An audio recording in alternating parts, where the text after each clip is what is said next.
So on our first visit, like when we visited this particular site, it was a corner plot. We had a fantastic view of a lake and a valley.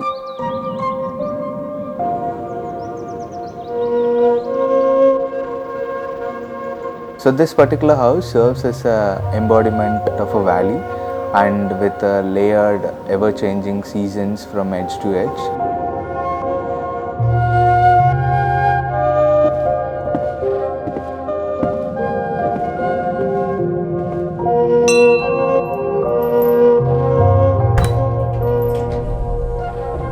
A house, a lake and a valley, a triangular love story is all about this house. It frames the idyllic valley adorned with glistening lake at its forefront. So we just wanted to build something monumental of massive scale, also having most of the orientation towards the west. So the design is elegantly simple. It features a three-linear base of offsets vertically with corridor connecting the individual spaces.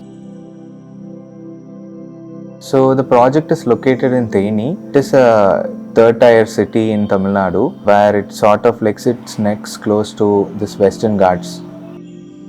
Site being the corner plot, it's got the maximum of its vista comparing to the rest of the houses in the community. So the site has roads running all north, west and southern side. So any car will come over here and get into this area, or otherwise like it will be taking this particular route to get to this. And the frontal surface is also sort of like staggered with the entry staircase, and once it opens, it sort of opens up to the water body area, which is the koi pond, where it gets the maximum of the sunlight from the eastern grill opening. So once you enter the main door, you'll be just taking this particular corridor, and this will be the first formal space of the house. Passing through the fish pond area, we arrive at this informal living, where you say the integration of landscape is maximized. But in general, when you design a house oriented towards western, especially in Tamil Nadu, you are actually bringing in a lot of like harsh radiation into the house. But we were not able to let go of this picturesque view.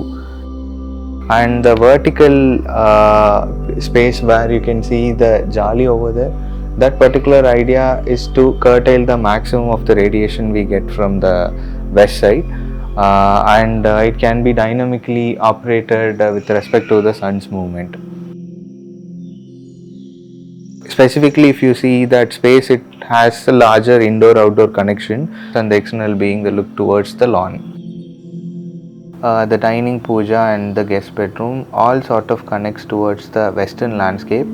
The space you see over here amidst this landscape is the puja. We have introduced fluted glass mirrors over there, and this informal living is sort of connected to through vertical circulation through the staircase made by folded 16 mm thick metal plates. So coming to the first floor, we had a shared lounge and a study space, and the lounge area is next to the master bedroom. So we are in the master bedroom right now, the most coziest corner of the house. The room is being partitioned with both wood and marble. So currently the kids are toddlers, so the clients wants them to be with them. That is why there is a bunk bed over here, and still to have some basic privacy, they had a partition. So we are in the first floor lounge library area, where it's sort of like aligned towards the eastern side. So we've sort of introduced this skylight area so that like this particular zone of the house experiences sunlight throughout the day. And there is an interesting corner created over here from one of the kids' room, where it is like a peep-in balcony, which is again made out of Corten steel. One of the kids' bedroom is having vistas towards the west that gets the maximum of the views. We've sort of introduced some of the fun elements through the painting itself. So speaking of the second floor, we are introduced to a pool lounge where it's an elevated pool that is partially shared by both the workspaces. So this is an infinity pool guided by the landscape in the corners, and we also have a party terrace up the north, whereas it's sort of covered with the plants in the borders. All of the materials and the touch interfaces you see are sort of callbacks from the mountains itself. So all the intricately designed spaces reflects the texture of the mountains.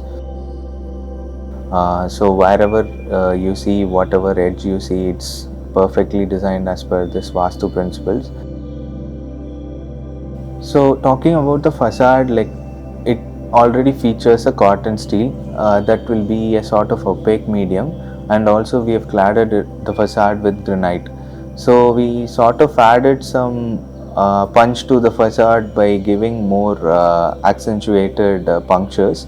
So the engravings in the Corten steel you see over there mimics the valley by itself. Being a project with a multitude of materials, we were able to bring in the balance by having like many marriages between the materials wherever the thresholds are coming in. So as we always draw inspirations from the context for almost all the projects of ours, but the core intent of the house of bringing in more life remains. So that will be the biggest takeaway from this project.